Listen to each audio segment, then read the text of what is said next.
गायब? भैया मुझे नहीं पता, बट अपनी जिम्मेदारियों का एहसास हर किसी को होना चाहिए। महत्वपूर्ण सत्र है और हर सत्र महत्वपूर्ण होता है। ऐसे में विपक्ष के नेता की भूमिका और ज़्यादा महत्वपूर्ण हो जाती है। आप कोई साधारण विधायक नहीं ना हैं, आप एक संवैधानिक पद पर हैं और आपके पद की गंभीरता बढ़ती है जब आप विपक्ष के नेता की भूमिका में होते हैं। ऐसे में उसको गंभीरता से लेना ज़रूरी है। मुझे नहीं पता कि वो क्यों विधानसभा से गायब थे, पर कारण जो भी हो इसको भी उतना ही महत्व देना चाहिए। एक सवाल है कि कांग्रेस की विधायिका कर दिया गया है, उन्होंने सवाल खड़ा किया कि रामगढ़ में बिहार के लोग मुखिया क्यों बनते हैं? डेमोग्राफी चेंज करने सवाल। क्या चीज़? रामगढ़ में बिहार के लोग आकर मुखिया क्यों बनते हैं?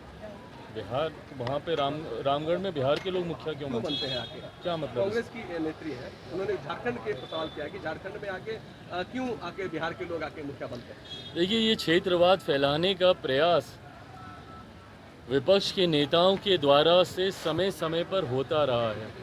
कभी जाति के आधार पर, कभी धर्म के आधार पर, कभी क्षेत्र के आधार पर। मुझे खुशी है इस बात की, बिहारियों में इतना सामर्थ्य है।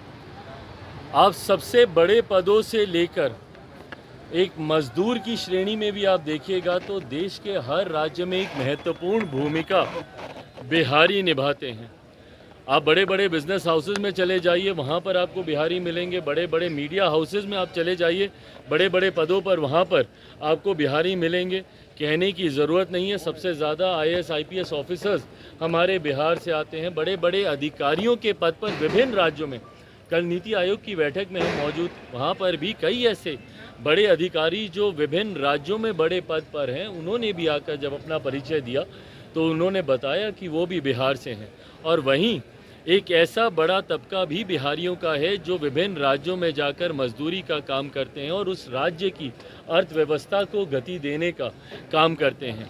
ऐसे में मुझे गर्व होता है एक बिहारी होने के नाते कि बिहारी इतने सक्षम हैं जो आज देश के अलग अलग कोने में भी अपना झंडा बुलंदी से वो फहराने का काम कर रहे हैं। पर जो लोग ऐसी टिप्पणी करते हैं वो लोग सिर्फ क्षेत्रवाद के आधार पर बांटने की साजिश करते हैं।